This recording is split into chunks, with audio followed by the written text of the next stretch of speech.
আসসালামু আলাইকুম রহমতুল্লাহি ওয়া বারাকাতুহু। আরফ কারিল মুসারিফ, কারিল মুসারিফের পরিচয় দাও। ওয়াআদ্দিদ আসবাবা মান'আস সরফ, এবং আসবাবু মান'আস সরফ কয়টি, মানে এর সবাব কয়টি। মা'a যিকরিল আমসিলা, উদাহরণ সহ উল্লেখ করো। মানে এখানে প্রশ্নটা হচ্ছে গায়রে মুনসারিফ কাকে বলে, এর সবাব কয়টি, এটা উদাহরণ সহ লেখো। প্রথমত আমরা পড়ব মা'নাল গায়রে মুনসারিফ লুগাতা, গায়রে মুনসারিফের আবেদনিক অর্থ।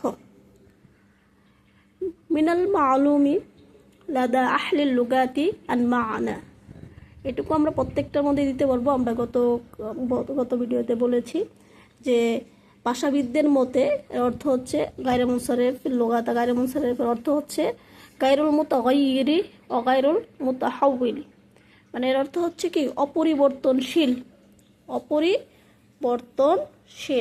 গায়রুল মুতাগায়্যির ও গায়রুল মুতাহাউবিল, অর্থ হচ্ছে অপরিবর্তনশীল। তাহলে এটা কি মিনাল মা'লুমি লাদা আহলিল লুগাতি আন মা'না গায়রুল মুনসারিফি ফিল লুগাতা গায়রুল মুতাগায়্যির ও গায়রুল মুতাহাউবিল। পরবর্তীতে হচ্ছে মা'নাল গায়রে মুনসারিফ ইসতিলাহান, গায়রে মুনসারিফের আবেদনিক অর্থ। গায়রে মুনসারিফের বাংলা অর্থ এটা হচ্ছে, সংজ্ঞাটা হচ্ছে ইসতিলাহান মানে পারিভাষিক সংজ্ঞা। এটার সংজ্ঞাটা হচ্ছে যার মধ্যে 9 সববের 2 সবব বা 2 সববের স্থলাভিষিক্ত একটি সবব পাওয়া যায়, তাকে মূলত গায়রে মুনসারিফ বলে। তাহলে আরবি সংজ্ঞাটা কি হবে সেটা আমরা দেখি। হুয়া মা ফিহি, যার মধ্যে রয়েছে সাবাবানে, 2টা সবব, মিন আসবাবিত তিসাতি, কয়টা হয়েছে গায়রে মুনসারিফের 9টা সববের মধ্যে, আও ওয়াহিদুন, অথবা একটা, মিন ইয়াকুমি মাকামা হুমা, মানে হচ্ছে 2 সববের স্থলাভিষিক্ত একটি সবব পাওয়া যায়, তাকে মূলত গায়রে মুনসারিফ বলে। হুয়া মা ফিহি সাবাবানে মিন আসবাবিত তিসাতি আও ওয়াহিদুন মিনহা ইয়াকুমু মাকামাহুমা। আমরা উদাহরণস্বরূপ বলতে পারি জাআ ইব্রাহিমু, রাআইতু ইব্রাহিমা ওয়া মারারতু বি ইব্রাহিমা। এখানে ইব্রাহিম হচ্ছে একটা কি গায়রে মুনসারিফ। আচ্ছা চলুন আমরা একটা হুকুম আলোচনা করি। হুকমু গায়রে মুনসারিফ, গায়রে মুনসারিফের হুকুম। আমরা জানি গায়রে মুনসারিফের হুকুম হচ্ছে এটা জের ও তানবিন গ্রহণ করে না, এবং জেরের স্থলে সবসময় কি হবে, জবর হবে। আচ্ছা এটার আরবিটা কি হয় চলুন দেখা যাক। হুকমু গায়রে মুনসারিফ, গায়রে মুনসারিফের হুকুম হচ্ছে আল্লা তাদখুলাহু, যার মধ্যে প্রবেশ করে না কাসরাতু ওয়াত তানবিন, কাসরা এবং তানবিন, মানে জের এবং তানবিন গ্রহণ করে না। ওয়া ইয়াকুনা, এবং হয়, ফি মাউদিআল জাররি, মানে জেরের স্থলে হয়, মাফতুহান, জবর, আবাদান, মানে সবসময়, মূলত সবসময় জেরের স্থলে কি হবে, জবর হবে। আবার আমরা একটু দেখি হুকমু গায়রে মুনসারিফ, গায়রে মুনসারিফের হুকুম হচ্ছে আল্লা তাদখুলাহু, যার মধ্যে প্রবেশ করে না, আল্লা তাদখুলাহু, যার মধ্যে প্রবেশ করে না, কাসরাতু, জের, ও তানবিন, মানে কি তানবিন এবং জের গ্রহণ করে না। ওয়া ইয়াকুনা, এবং এটা হয় ফি, ওয়া ইয়াকুনু মানে হয় ফি মাউদিআই, স্থানে, জাররি, মানে জেরের স্থানে হয়, মাফতুহান, মানে জবর, আবাদান, সবসময়, আবাদান সবসময়। আচ্ছা যেমন দেখেন নাহু জাআ ইব্রাহিমু, এটা হালাতে রফিয়াতে গিয়েছে, পেশি হয়েছে।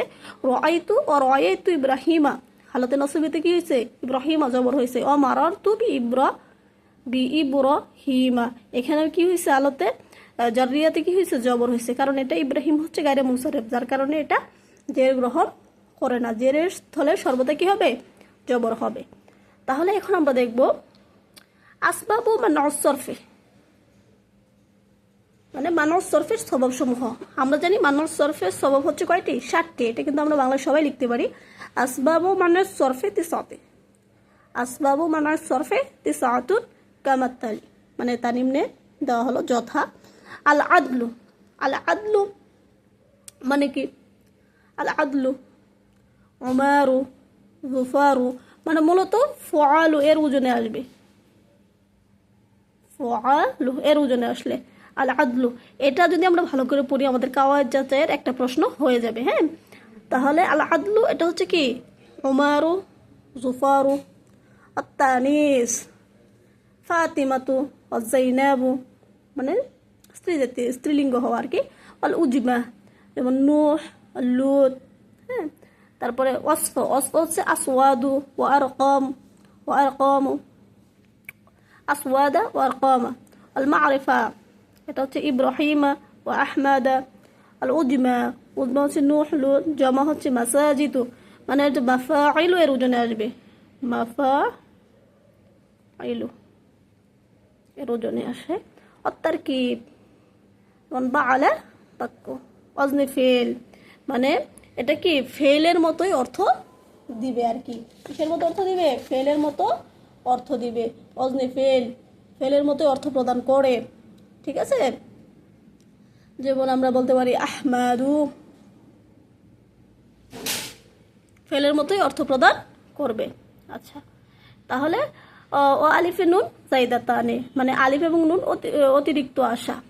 ঠিক আছে, অতিরিক্ত আসা, যেমন ইমরান, উসমান, এই উদাহরণগুলো কি হবে? এখানে হবে। হ্যাঁ, আর এই উদাহরণটা এখানে হবে। তাহলে আলিফ নুন জাইদাতান মানে অতিরিক্ত আলিফ এবং নুন থাকা। তাহলে আমরা পেলাম গায়রে মুনসারিফ কয়টা? 9টা। আল আদলু, আল আসফ, আত তানিস, আল মারিফা, আল উজমা, আল জামা, আত তারকিব, ওয়াজনে ফেল, আলিফ নুন জাইদাতানে। এখন কাওয়ায়েদ যাচাইয়ের জন্য আমরা যেটা পড়ব, যে গায়রে মুনসারিফ চিনার জন্য একটা সহজ কিছু আছে। যেমন এখানে দেওয়া আছে একটা বই, যেমন ফুআলুন মাফআলু, এর ওজনে যদি সংখ্যাবাচক শব্দ আসে তাহলে সেটা গায়রে মুনসারিফ। যেমন মারবাউ, সুলাসু, সুলাসু। ঠিক আছে, ফুআলুন এর ওজনে কি আসছে? ফুআলু এর ওজন আছে সুলাসু। আর মাফআলু এর ওজন আছে মারবাউ। তারপরে ফুআলু, ফুআলি,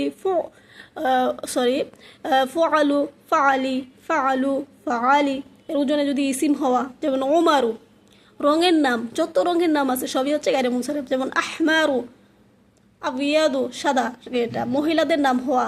হ্যাঁ, তাসলিমাতু, ফাতিমাতু। আরবি ভাষা ব্যতীত অন্য ভাষার শব্দ আরবি রূপে আসা, যেমন ইব্রাহিম, ইসমাইল, এগুলা।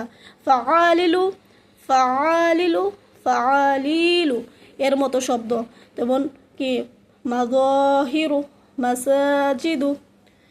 তারপরে শব্দের শেষে বাংলায় ন, আরবিতে আলিফ নুন যুক্ত শব্দ, যেমন ইমরান, ইহসান। ফেলের মতো মানুষের নাম হওয়া, আশরাফু, আফদালু, দুই নাম মিলে এক নাম হওয়া, যেমন গাজীপুর বা আলা বাক্য। সকল ফেরেশতাদের নাম গায়রে মুনসারিফ, সকল ফেরেশতাদের নাম হচ্ছে গায়রে মুনসারিফ। আর হচ্ছে 6 জন নবী ব্যতীত, যেমন মুহাম্মদ, শুআইব, তারপর উযাইর, সালেহ, নূহ, লূত, হুদ। হ্যাঁ, এই ব্যতীত বাকি সকল নবীর নাম হচ্ছে গায়রে মুনসারিফ। দেখেন, হুদ, লূত, নূহ, সালেহ, উযাইর, শুআইব, মুহাম্মদ, এগুলো ব্যতীত বাকি যত নবীর নাম আছে সবই হচ্ছে গায়রে মুনসারিফ। তাহলে গায়রে মুনসারিফের যদি আমাদের প্রশ্ন আসে, তাহলে এই জিনিসগুলো যদি আমরা একটু ভালো করে জানি, তাহলে গায়রে মুনসারিফের সকল প্রশ্নই আমরা পারবো ইনশাআল্লাহ। তাহলে আজকে আমরা বললাম গায়রে মুনসারিফ কাকে বলে, এর সবাব কয়টি, উদাহরণ সহ লিখো।